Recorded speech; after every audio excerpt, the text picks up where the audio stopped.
Welcome to another CEO Wisdom Pod. We have Carla Benedetti with us today. She is CEO at TH Habitat. Carla is a creator of the AI-powered mentor coaching system and TH AI, the new systemic solution for learning and development. She's in Rome, Italy, studied MIT Sloan School of Management. I see also HSC in there, and yeah, she's pretty obsessed with AI, just like I am nowadays. She's part of the Inception program of NVIDIA and also AWS Activate Startup.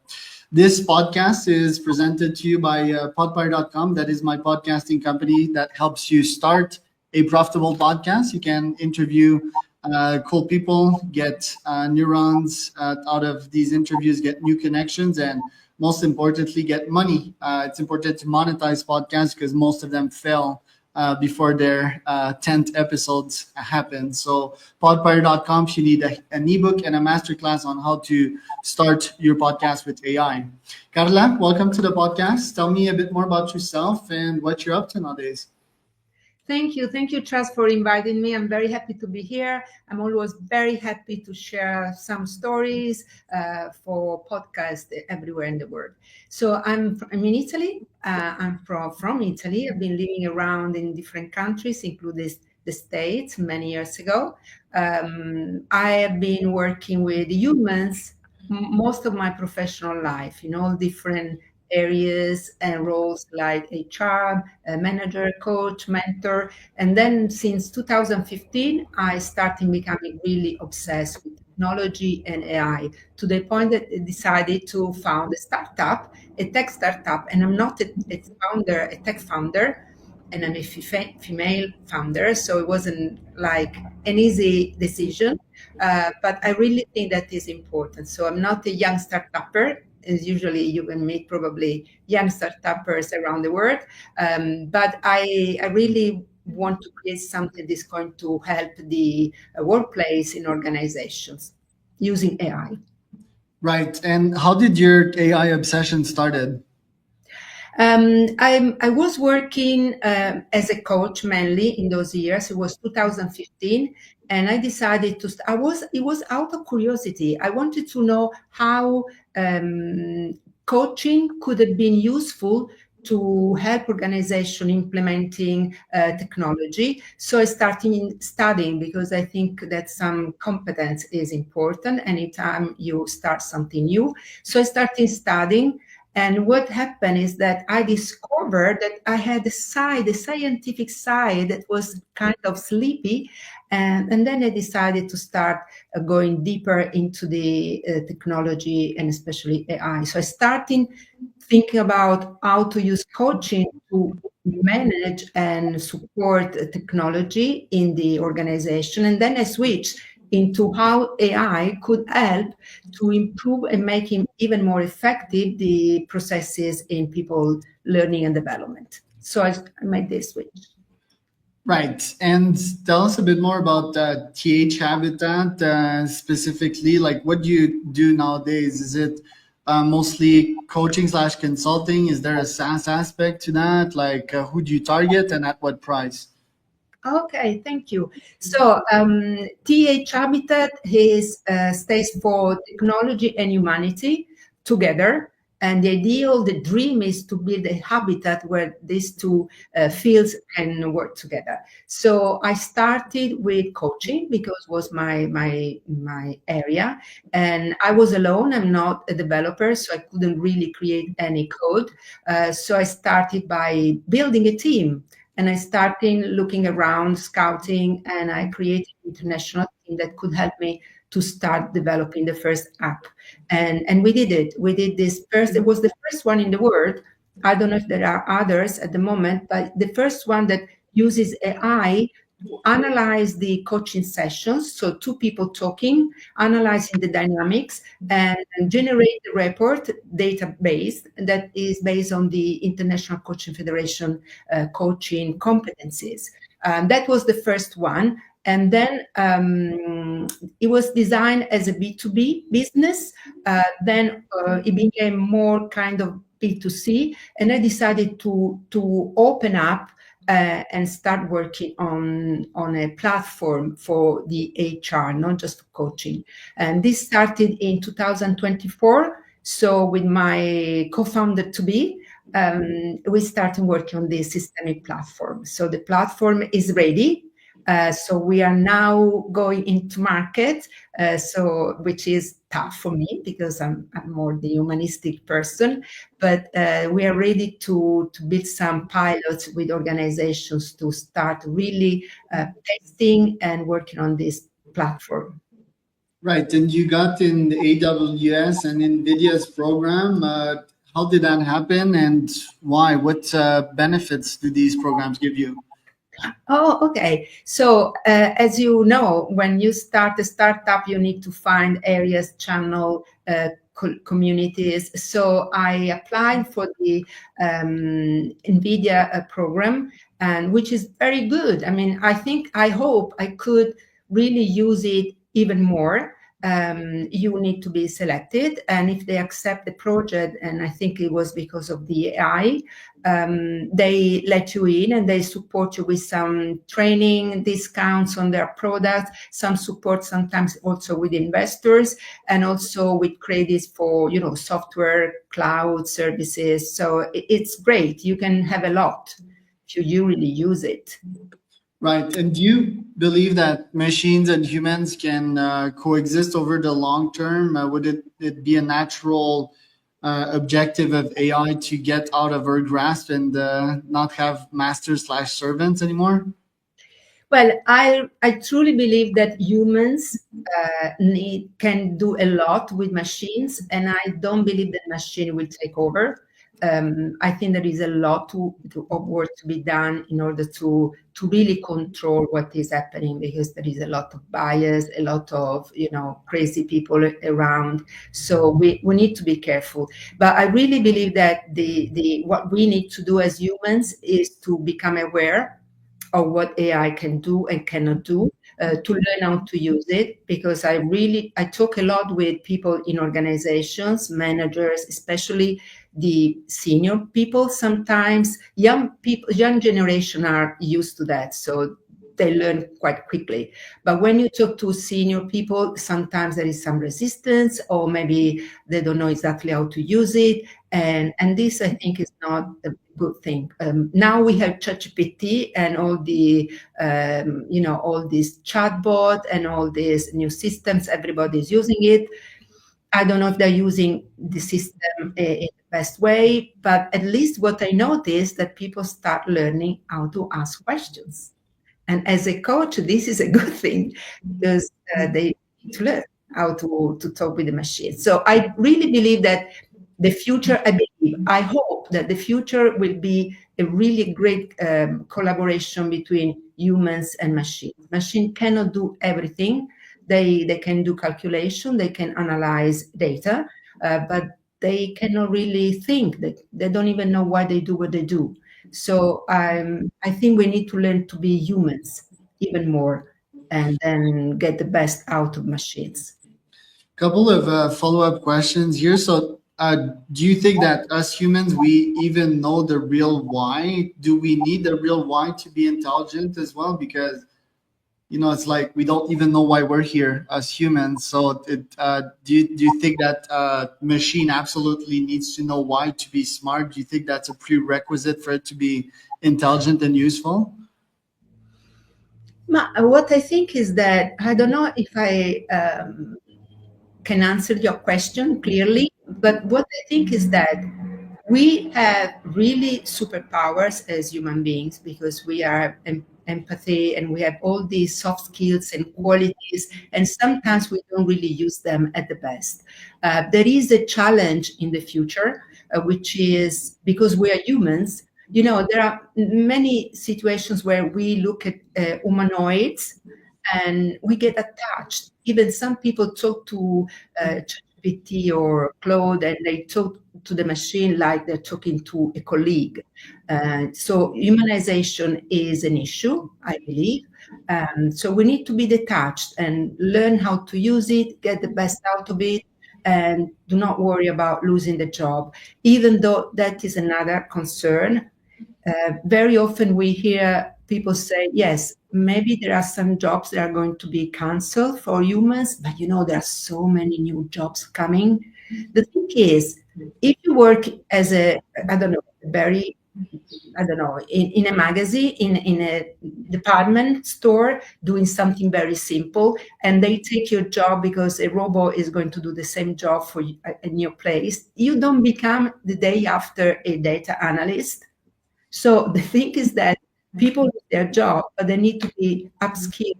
They need reskilling. We need to support people in doing something maybe a higher level, more responsible, but they don't just become scientists in a day. So we need to think about that. Right. I think that very high-end store will have amazing humans in them, and that will be like their signature, right? And the human touch, and like really amplifying human intelligence. Yeah.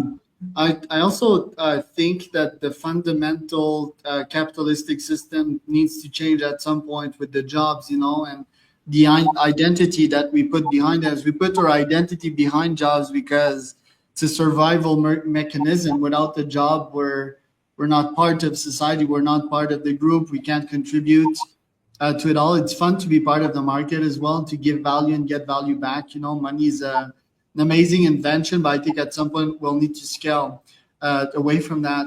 You mentioned that older folks have a hard time learning these technologies. What tips do you have for them to actually learn these things? Is it just like you said, ask questions? Because I think that for most of them that I see at that level, it's just better to retire, right? Because it's just like too hard, such a hard learning curve, and most of them have like solidified their learning over years, and that they all say the same over year, and they're not like progressing as much. So what is a good tip for someone that is old to learn faster and to keep up to date with AI? Oh, that is an interesting question. So I don't want to see people retire just because of AI. What I think is that because even if you are retired, you still are surrounded by technology. So we need to learn how to use it on a daily basis. It's not just about work; it's about life. So my tip is to not to be scared, to be okay with not knowing. I mean, I'm a humanistic person, not a tech, but I studied and I have some programs for non-tech people to teach how to use AI, very basic information, because sometimes there is some confusion.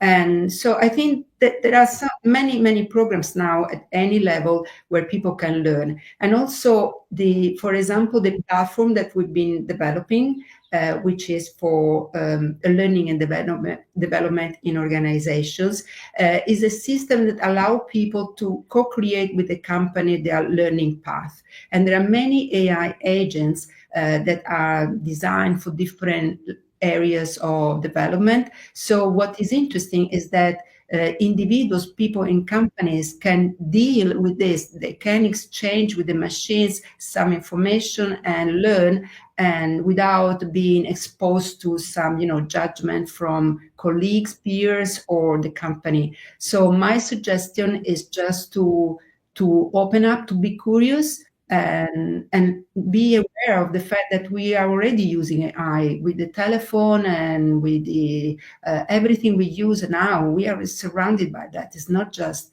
ChatGPT; it's everywhere. It's been here for many years. So become aware, not to be scared, and just learn the basic. And if you don't know where to get information, just ask. But don't. I mean, it stays without. It's here to stay. So we cannot just cancel it. Right. And I saw one of your posts, you mentioned like human intuition. What is human intuition? And isn't it like statistical reasoning at the end of the day, like a bunch of neurons firing and thoughts somewhat randomly appearing in this physical reality? Well, intuition is human, is fantastic. Intuition is something that comes to you without even knowing. sometimes you cannot even explain it. No, it is coming from your experience, your emotions, something that you pick around your environment. And is intuition is the basis of startuppers, of founders. There is a moment where you think, oh, this is the idea. Even when you start your podcast, you had the moment of intuition. It's like now a little something happening, and sometimes we don't even know where it comes from because it's beyond consciousness. And it's amazing. I find it fascinating. Machines don't have imagination, intuition. They have just a pattern where, the machine is just connecting information and data and analyzes statistics. But there is not that intangible element that is even intangible for us. I find it absolutely magic, intuition. Well, I find both amazing, and I see a lot of parallels in AI. AI doesn't know like how it achieved that. AI hallucinates. Humans hallucinates all the freaking time. You also see these parallels. Like I see AI as really like human extension. Sure, it's a bit alien. We're not understanding it, but isn't or subconscious alien? Isn't consciousness alien? Like we still don't understand it. I very much view AI as a human extension, an extension of our human intelligence, and it makes sense because we're its creator. What do you think about that? I think, yes, it is an extension, but I think we can live without it. We could live without it because we've been living without AI for centuries and even more. The thing is that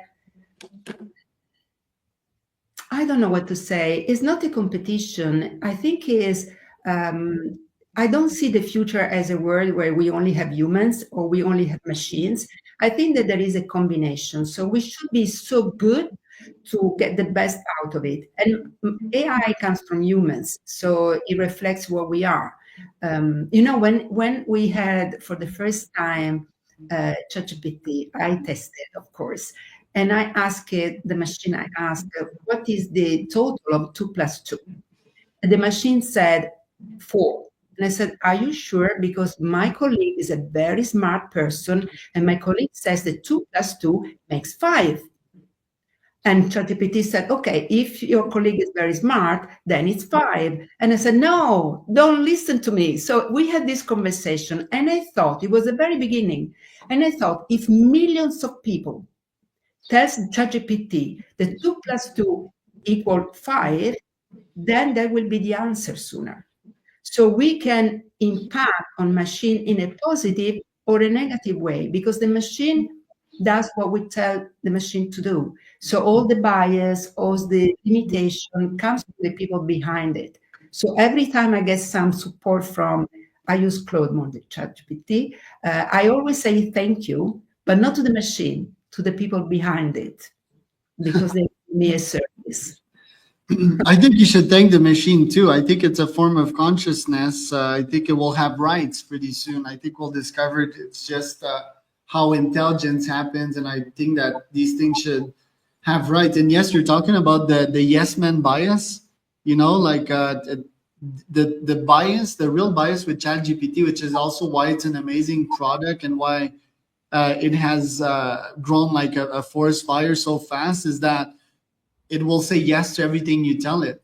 So it's a blessing and a burden, right? Because we sort of enslaved it, but it's also very much a yes man. So what I do, I prompt it to be more critical, right? To be more thoughtful, to be more brutal and truth with me, not just be like a yes man person. For that reason, do you think we should release it and not give it any restraints and have it think by itself? Because yes, there's always going to be the human bias thing, and yeah, we all know when we keep something in between like four walls and enslave something, where that brings. Usually, it's not super positive, but it could be the dog and human relationship, right? Or the AI and human relationship in which it's mutually beneficial. So what do you think about this? Well, you know, the machine doesn't know why we say thank you. I mean, it's not a thank you. You can say thank you or bad words. For the machine is only trained to answer to the specific language. While if I say thank you to you, there is a meaning for you, which is different. So I still believe it's a machine. I don't believe that we have general AI very soon, despite what the researcher or developers or big tech think. It's just a big hype. I think it's very difficult to really create something that is equal to us at the moment, that can really, because if you want to say that there is a general AI, means that they really have feelings, and the machine has no feelings, doesn't know why they do what they do. So, and this is something that is only for us. You know, what is interesting about the larger language models, no, this exchange of interaction with the machine, that they always answer. They always answer. There is no silence. There is no silence when we talk to a machine. And this is silence is just human. And And I we creepy talk to machine and it would go silent. I was like, as it then when the machine, happened. now they will start making, you know, the machine be silent, because that is a plus to make it look like us. But the fact is that, I'm sorry, I don't know. For me, I'm very happy with what they do, and I'm very happy with the evolution.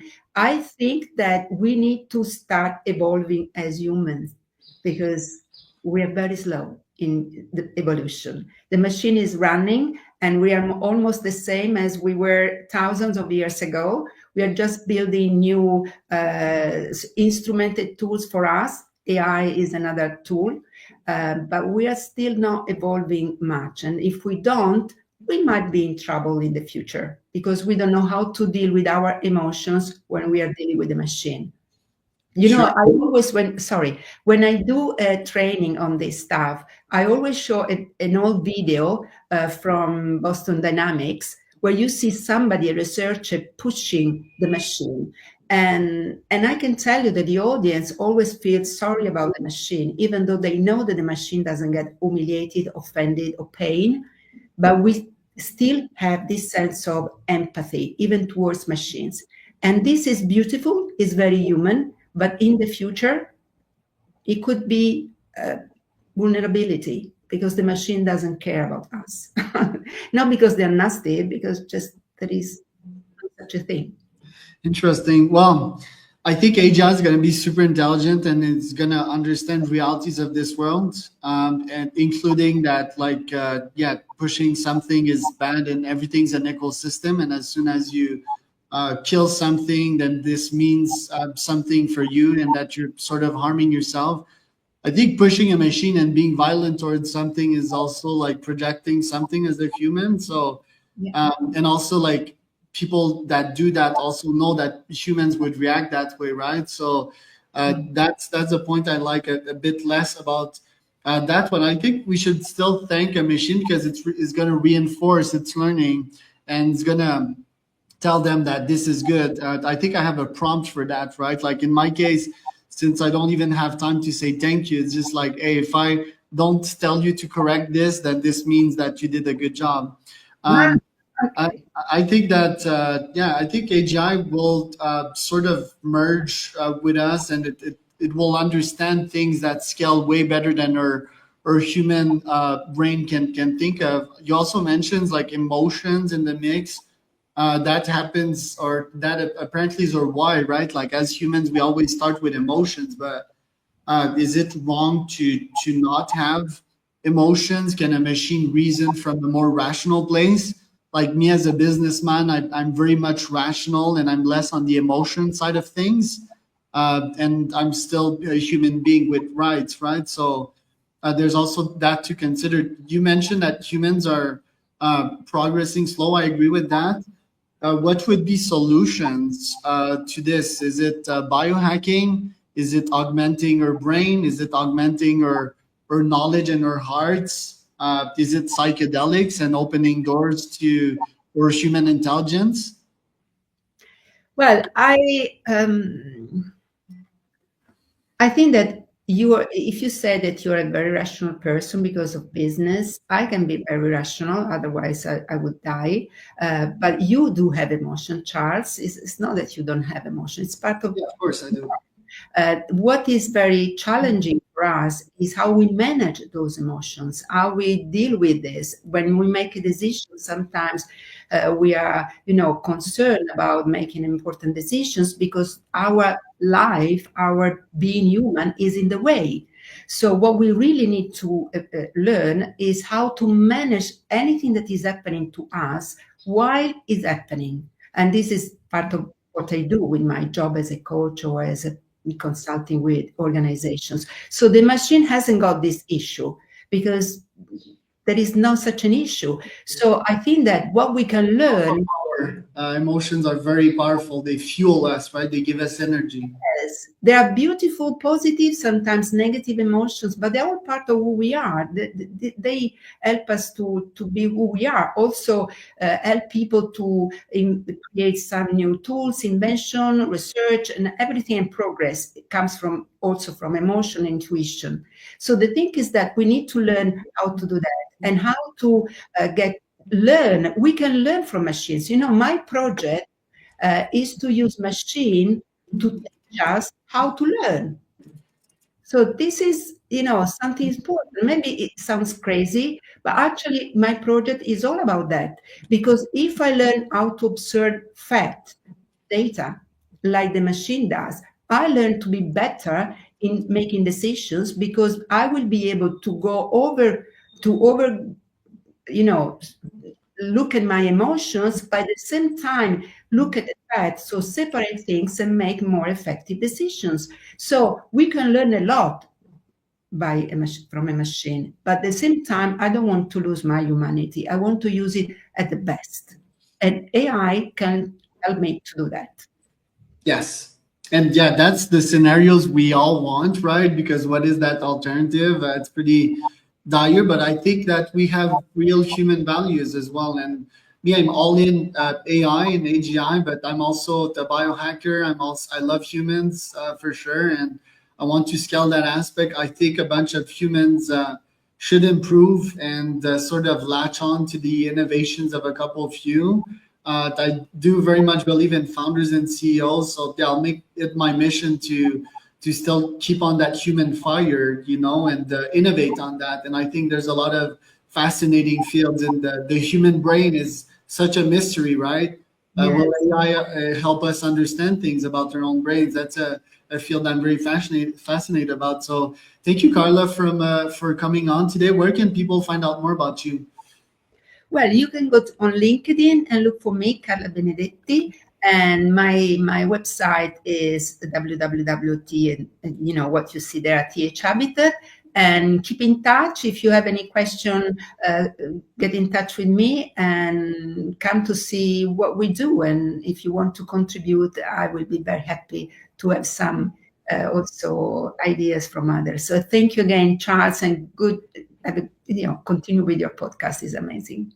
Thank you. That was Carla Benedetti and Charles Cormier for